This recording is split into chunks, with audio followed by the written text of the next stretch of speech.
او کما قال علیہ الصلوۃ والسلام۔ میرے بھائیوں، دوستوں اور بزرگوں، اللہ تعالی کی طرف سے ہر انسان کو 3 سرمایے دیے گئے ہیں۔ 3 سرمایے زندگی گزارنے کے لیے ہر انسان کو دیے گئے ہیں: جان، مال اور وقت۔ یہ 3 بڑے بڑے سرمایے ہیں: جان، مال، وقت۔ ان 3 سرمایوں کا صحیح استعمال، ان 3 چیزوں کا اس کی جگہ پر خدا کے احکامات کے مطابق استعمال ہونا، ان 3 چیزوں کو غنیمت سمجھنا، مرنے سے پہلے ان 3 چیزوں سے فائدہ اٹھا لینا، یہ کامیابی کا راستہ ہے۔ اور جناب رسول اللہ صلی اللہ علیہ وسلم اور آپ سے پہلے کے تمام انبیاء علیہ السلام جتنے گزرے ہیں، ان سب کی جان، مال، وقت وہ امت کے بنانے میں، امت کو راہ راست پر لانے میں، دین کو دنیا میں زندہ کرنے میں، اسی میں صرف ہوا ہے۔ مال کا کوئی پیسہ، وقت کا کوئی منٹ اور جسم کا کوئی تقاضا وہ دین کے علاوہ پر استعمال نہیں ہوا ہے۔ جسم کا کوئی عضو، مال کا کوئی جو ہے پیسہ اور وقت کا کوئی منٹ، وہ خدا کے احکامات کے علاوہ یا خواہشات پر یا اپنی منمانی پر، اپنی دلچاہی پر ایک ذرے کے برابر بھی انبیاء کا اس پر استعمال نہیں ہوا، بلکہ انبیاء کا تمام جان، مال اور وقت وہ تمام کا تمام امت کو خدا کے ساتھ، خدا سے جوڑنے میں اور خدا کی مخلوق کو خدا کی راہ دکھلانے میں، خدا کے کنبے کو خدا کی طرف بلانے میں اس میں خرچ ہوا ہے۔ پھر محنت کا میدان انبیاء کا انسان بنے۔ یقول هذه سبیلی ادعو الی اللہ، کہہ دیجئے آپ عام لوگوں میں اعلان کر دیجئے کہ میرا راستہ یہی ہے کہ میں مخلوق خدا کو جو ہے خالق سے جوڑنے کے لیے ہوں، میں مخلوق خدا کو خالق سے جوڑنے کے لیے ہوں، لوگوں کو بندوں کی عبادت سے نکال کر بندگی پر لانے کے لیے ہوں، اور بندوں کو تنگی سے نکال کر فراخی کی طرف لانے کے لیے ہوں۔ یہ میرا کام ہے۔ اس لیے انبیاء کی محنت کا میدان انسان بنتے ہیں۔ اسی لیے فرمایا ہے الناس معادن کمعادن الذهب والفضة خيارهم في الجاهلية وخيارهم في الإسلام إذا فقهوا۔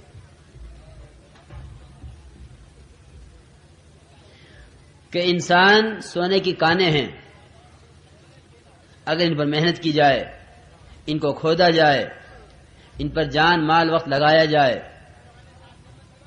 یہ سونے کی کانیں ہیں، ان میں سے سونا نکلے گا، ان میں سے چاندی نکلے گی، ان میں سے وہ تمام جواہرات نکلیں گے جو اللہ تعالیٰ نے اپنے خلیفہ کے اندر رکھے ہیں۔ لیکن اگر انسان محنت کا میدان ہی نہ ہو، انسان کو محنت کا میدان سمجھا نہ جائے، انسان کے علاوہ ہر چیز کو محنت کا میدان بنائے ہوئے ہو، یہ بات تو طے ہے جو آدمی جس لائن کی محنت کرے گا اس لائن کے کمال کو پہنچے گا، جو جس چیز کو محنت کا میدان بنائے گا اس سے پورا استفادہ کرے گا اور وہ لائن اس پر پوری کھلے گی۔ بقول مولانا یوسف صاحب رحمۃ اللہ علیہ کہ کاشتکار زمین پر محنت کرتا ہے، لیکن زمین پر محنت کرنا اس کا زمین پر محنت کرنا صرف اس لیے ہے کہ میرا بیج کتنی گہرائی میں گیا ہے اور اس کو کچھ عرصے کے بعد کتنی بلندی پر آنا ہے، اس سے زیادہ اس کی سوچ نہیں ہوتی کہ یہ میرا بیج ہے، اسے کتنی گہرائی میں ڈالنا ہے اور کتنی اونچائی پر اس کو آنا ہے، اتنا اس کا ارادہ ہے، اتنی اس کی نیت ہے، اس کی نیت کے بقدر محنت اور اس کی محنت کے بقدر نتیجہ. یہ ہر کاشتکار کے ساتھ ہے کہ نیت کے بقدر محنت ہوگی اور محنت کے بقدر نتیجہ ہوگا. کہ نیت یہ ہے کہ یہاں اتنا کھودا جائے جتنی گہرائی میں دانہ ڈالا جا سکے، اور پھر اس سے مجھے اتنی امید ہے کہ اس کی بال، اس کا پودا اتنی بلندی سے زیادہ نہیں ہوگا. اتنی محنت کو سامنے رکھ کر کاشتکار محنت کرتا ہے. لیکن فرماتے تھے کہ اگر اس کاشتکار کو پتہ چل جائے کہ زمین کے اندر پٹرول بھی ہے اور زمین کے اندر کوئلہ بھی ہے اور زمین کے اندر لوہا بھی ہے اور اس میں مختلف کانے ہیں اور اس میں مختلف معدنیات ہیں، تو یہ اپنی محنت کو بڑھا کر زراعت سے ایسا مستغنی ہو جائے گا کہ اس کو کاشتکاری کا نام لیتے ہوئے بھی شرم آئے گی کہ کیسا چھوٹا سا کام ہے کہ فصل بو دی اور کاٹ لی. کتنی بڑی بڑی چیزیں زمین کے اندر موجود ہیں.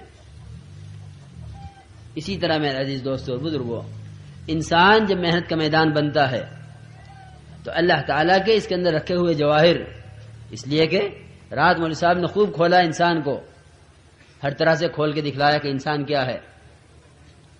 اللہ تعالیٰ قسم کھا کے فرماتے ہیں، ایک قسم نہیں کئی قسمیں کھا کے فرماتے ہیں، لقد خلقنا الانسان فی احسن تقویم، کہ ہم نے انسان کو سب سے زیادہ خوبصورت سانچے میں ڈھالا ہے اور سب سے زیادہ قیمتی بنایا ہے اور قابل اکرام بنایا ہے اور اللہ کا خلیفہ بنایا ہے. ہمیں انسان کو ہر طرح سے نوازا ہے. وہ خدا کے رکھے ہوئے جواہر ہیں اس کے اندر جو اس پر محنت ہونے سے ظاہر ہوا کرتے ہیں. آج جس چیز کو ہاتھ لگاتی ہے سائنس والے، جس چیز کو ہاتھ لگاتے ہیں محنت کرنے والے، اس چیز کے فوائد پہ کھلتے چلے جاتے ہیں اور وہ مشاہدے میں آگے بڑھتے چلے جاتے ہیں. وہ چیزیں جن کو اب سے 10 سال 20 سال پہلے کوئی جانتا نہیں تھا، ان پر محنت ہوئی اور محنت ہو کے ان کی قیمتیں کہیں سے کہیں پہنچ گئی اور ان کے فوائد بڑھتے چلے گئے اور ان کے اپنے اندر کے چھپے ہوئے جواہر کھلنے شروع ہو گئے. اسی طرح اگر انسان کو محنت کا میدان بنایا جائے، اس طرف غور کیا جائے کہ آخر انسان میں کیا ہے، انسان کس لیے بنا ہے. اس لیے کہ انسان وہ واحد مشین ہے عمل کی. انسان واحد مشین ہے عمل کی. کسی مشین سے عمل تیار نہیں ہو سکتا، چاہے قیامت تک کی سارے سائنس ہمیشہ کی شروع سے لے کے آخر تک دجال تک کی سائنس جمع ہو جائے، کوئی عمل کی مشین تیار نہیں کر سکتا کہ بھئی یہ عمل کی مشین ہے، اس مشین سے عمل بن سکتے ہیں. کہ کسی مشین سے نماز کا عمل بن جائے، کسی مشین سے روزہ کا عمل بن جائے، کسی مشین سے زکوٰۃ کا عمل بن جائے، کسی مشین سے اعمال، کسی مشین سے اخلاق، کسی مشین سے معاشرہ بننے لگے. کہ ایسی کوئی مشین نہ بنی ہے نہ آئندہ بنے گی. اگر اس طرح کی کوئی مشین ہوتی یا بننی ہوتی آئندہ کبھی تو انسان اشرف المخلوقات نہ کہلایا جاتا. انسان اشرف المخلوقات نہ کہلایا جاتا. اس کی شرافت، اس کی کرامت، اس کا خدا کے یہاں مرتبہ، اس کا خدا کا خلیفہ ہونا، اس کا سارے عالم پر بھاری ہونا اور زمین و آسمان کا ایک انسان کے اللہ کہنے پر باقی رہنا، کیونکہ یہ تمام کی تمام جتنی کرامتیں اور شرافتیں ہیں وہ سب کی سب صرف محض اس لیے ہیں کہ یہ انسان عمل کی مشین ہے.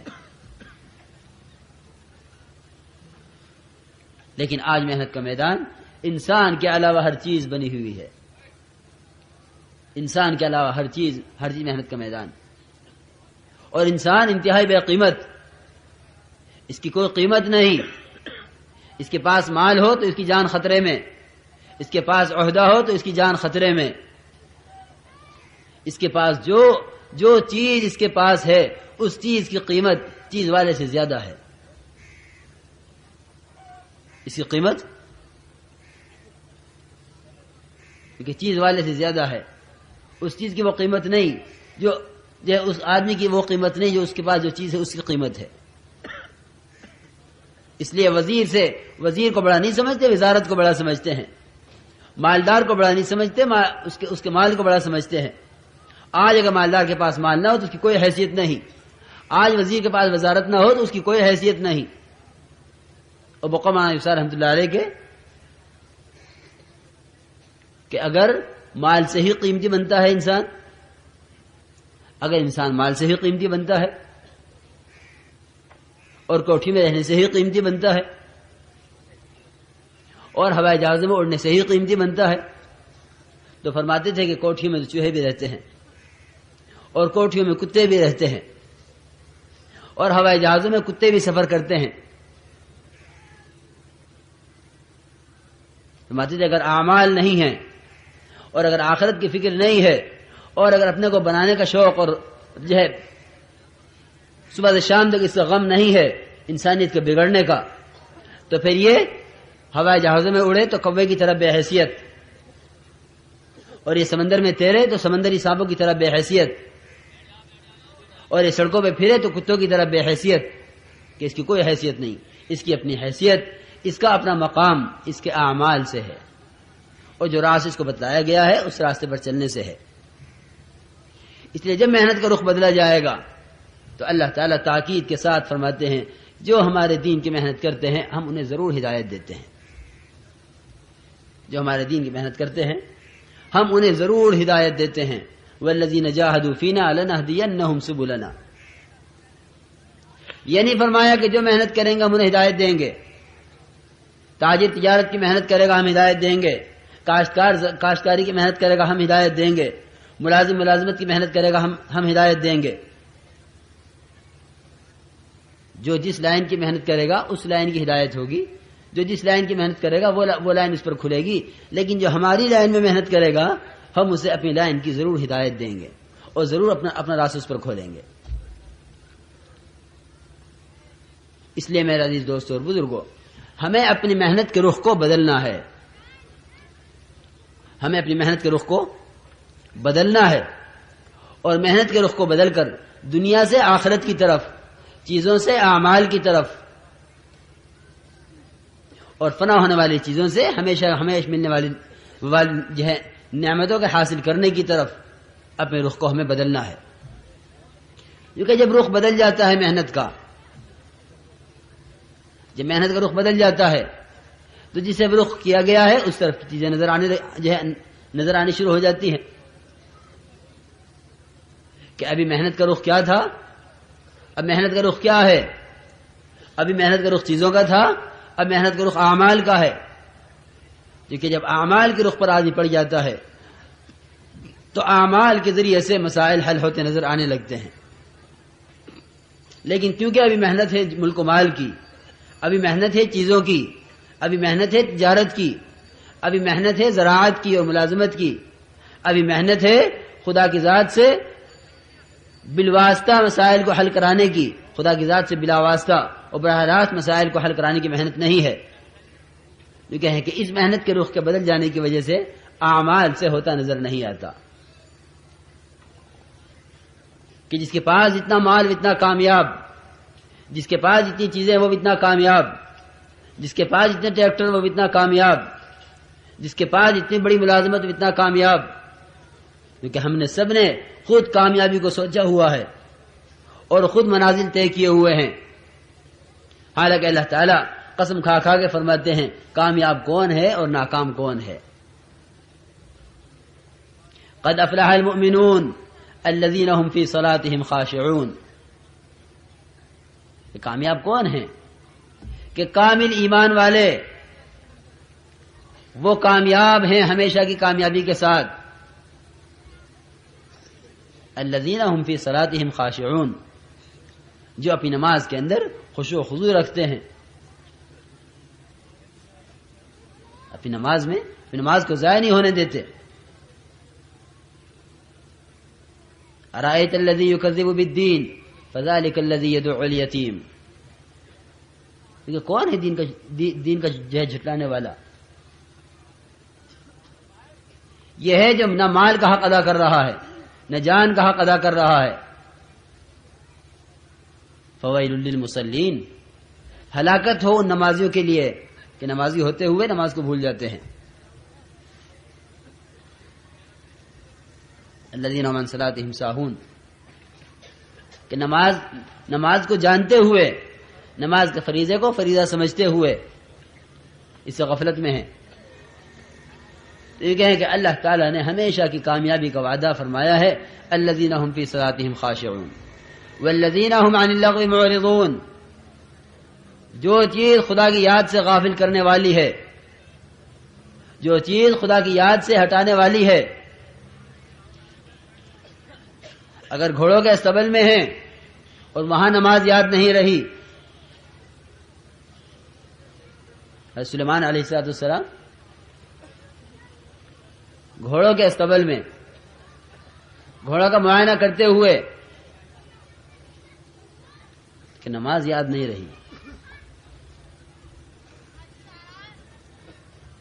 اور ایک صحابی کہ باغ میں نماز پڑھتے ہوئے ایک چڑیا میں دھیان چلا گیا، نماز سے دھیان ہٹ گیا کہ باغ کو ہٹاؤ راستے سے، باغ کو راستے سے ہٹاؤ، یہ نماز خراب کرنے والا ہے.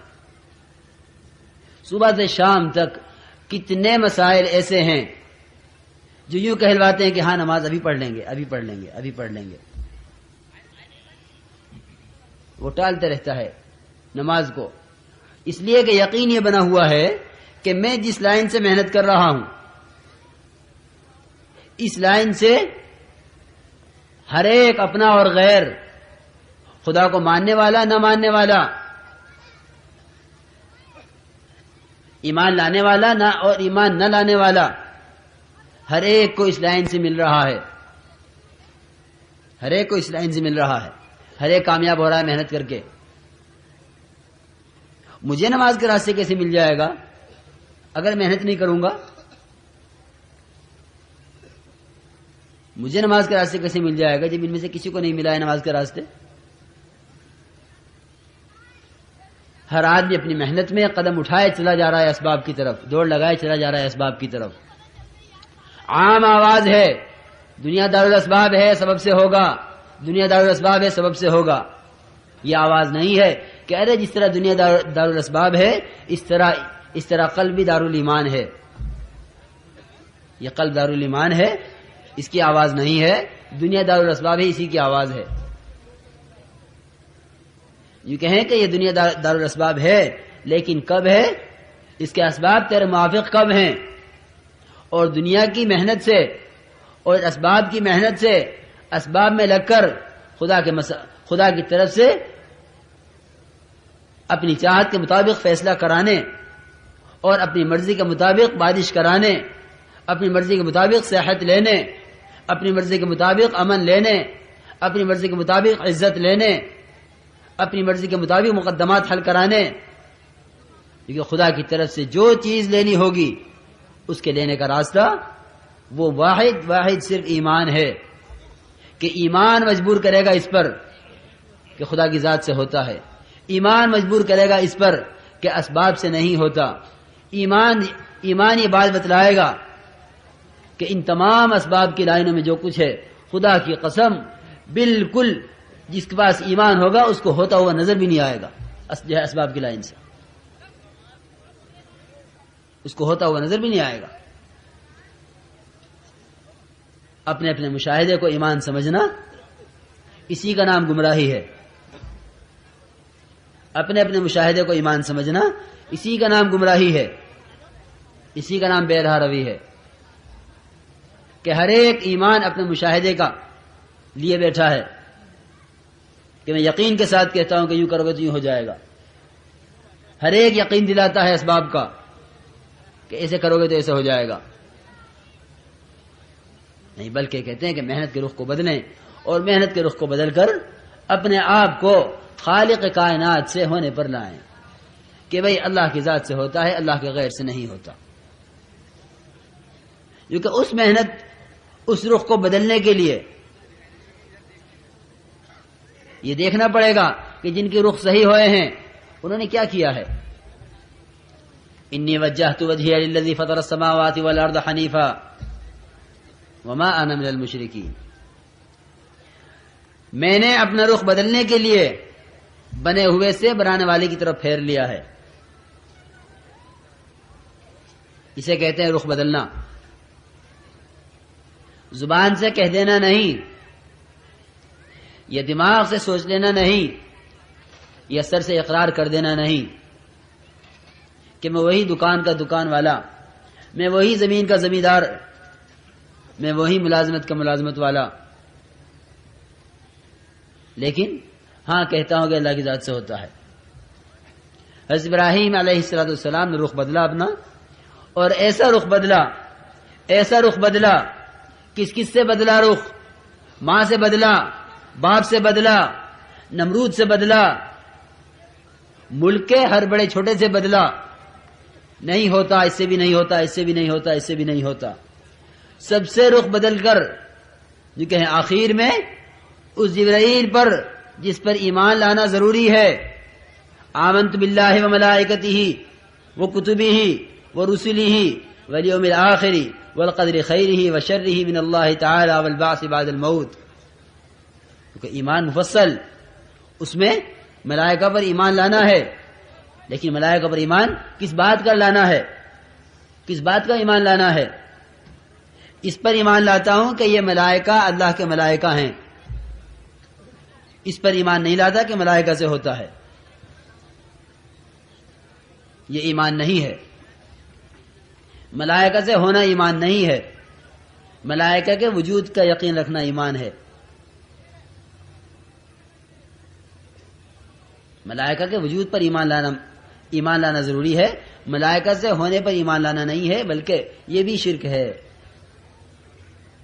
تو یہ کہ ہم نے ایسا رخ بدلوایا حضرت ابراہیم کا کہ منجنیق میں بیٹھے ہوئے ہیں، توپ کے اندر بیٹھے ہوئے ہیں، چند منٹ میں پھینکے جانے والے ہیں اس آگ میں، جو آگ مہینے بھر کی محنت کے بعد دہکائی گئی ہے.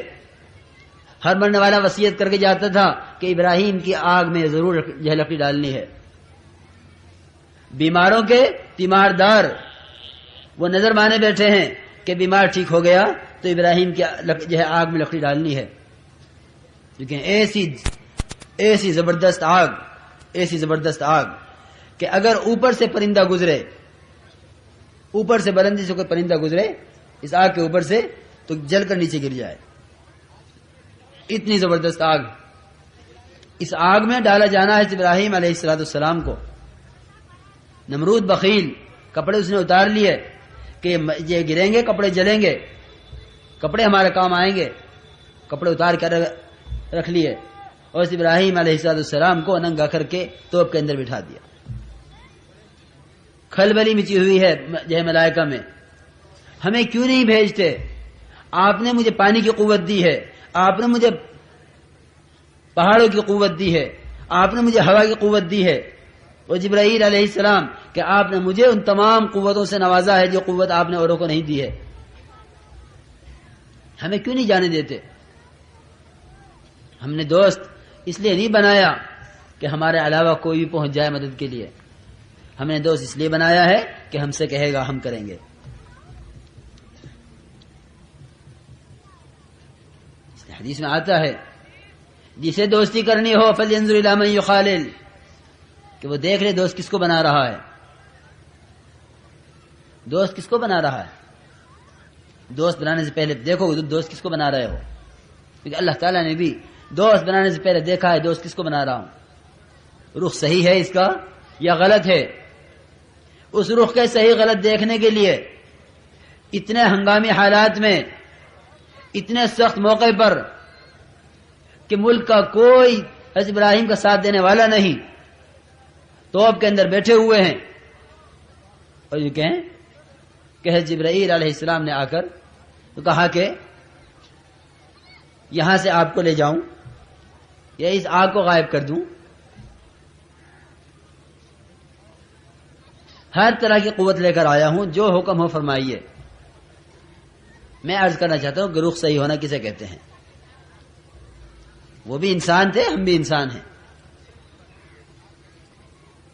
رخ صحیح ہونا اسی کو کہتے ہیں اما الیک فلا، کہ اگر تم مجھے اپنا محتاج سمجھتے ہو کسی بھی درجے میں تو میں کسی بھی درجے میں تمہارا محتاج نہیں ہوں. اللہ کی ذات سے ہوتا ہے، اللہ کرتے ہیں.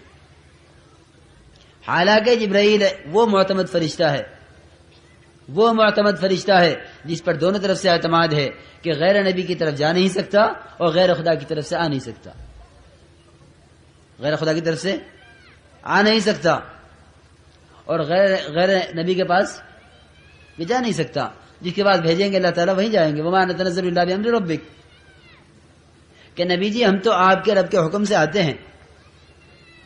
آپ نے پوچھا جبرائیل کہاں غائب ہو اتنے دن سے، کیوں نہیں آتے؟ اپنی مرضی سے نہیں آتے، ہم تو بھیجے ہوئے آتے ہیں، جب حکم ہوتا ہے تو جاتے ہیں۔ اتنا معتمد فرشتہ وہ ایسے سخت موقع پر آ کے یوں کہے کہ میرے لائق کوئی خدمت، جبکہ اتفاق ہے کہ اس سے بڑی کوئی طاقت نہیں ہے خدا کی طرف سے دی ہوئی، کسی کو اتنی بڑی طاقت نہیں دی کہ وہ قد و قامت جس کی کوئی حد نہیں ہے، تحت الثری سے لے کے عرش تک، اور پروں نے گھیرا ہوا ہے سارا مشرق مغرب کو، اتنے لمبے چھوڑے جبرائیل یوں کہیں وہ جب انجینئر میں گئے اور پوچھا کہ کیا کروں، ما الیک فلا، مجھے تمہاری ضرورت نہیں ہے۔ کہ جب اس طرح رخ صحیح ہو جاتا ہے تو پھر ہم اسے امام بنا دیتے ہیں سارے عالم کا۔ انی جاعلک للناس اماما، انی جاعلک للناس اماما، کہ ہم ابراہیم تمہیں قیامت تک کے لیے امام بناتے ہیں، امام ملت تم ہو۔ اب جناب رسول اللہ صلی اللہ علیہ وسلم کو بھی کہ آپ بھی ملت ابراہیمی کا اتباع کریں، ہم نے خلیل چن لیا ہے، آپ ملت ابراہیمی کا اتباع کریں۔ اس کو کہتے ہیں رخ کا صحیح ہونا۔ اس رخ کو صحیح کرنے کے لیے ایسا نہیں ہے کہ ابراہیم علیہ السلام کا رخ یوں ہی صحیح ہو گیا ہو۔ وَإِذِ ابْتَلَىٰ إِبْرَاهِيمَ رَبُّهُ بِكَلِمَاتٍ فَأَتَمَّهُنَّ، کہ جب ہم نے ابراہیم علیہ السلام کو 30 صفات کے اندر آزمایا، ابراہیم تمہیں یہ کرنا ہے، تمہیں یہ کرنا ہے، تمہیں یہ کرنا ہے، تمہیں یہ کرنا ہے، تمہیں یہ کرنا ہے، 30 صفات قرآن کے اندر خدا نے گنوائی ہیں۔ ان 30 صفات کو جب پورا کر دیا، مکمل کر دیا، فَأَتَمَّهُنَّ، جس طرح کرنے کا حق تھا اس طرح کر کے دکھلا دیا۔ قال انی جاعلک للناس اماما، ابراہیم ہم تمہیں اب امام بنائیں گے سارے عالم کا۔ قال ومن ذریتی، قال لا ینال عہد الظالمین، کہ میری ذریت میں، کہا کہ نہیں، اگر یہی محنت کا رخ ہے تو وعدے ہیں، اور اگر یہ محنت کا رخ نہیں ہے تو ظالمین سے کوئی وعدے نہیں ہے۔ اگر یہ محنت کا رخ ہے جو تمہارا ہے تو یہ کہ حضرت ابراہیم علیہ السلام نے ہر لائن کی قربانی دی ہے خدا کے دین کے تقاضے پر، بیوی کی قربانی، بچے کی قربانی، وطن کی قربانی، گرمی سردی کی قربانی۔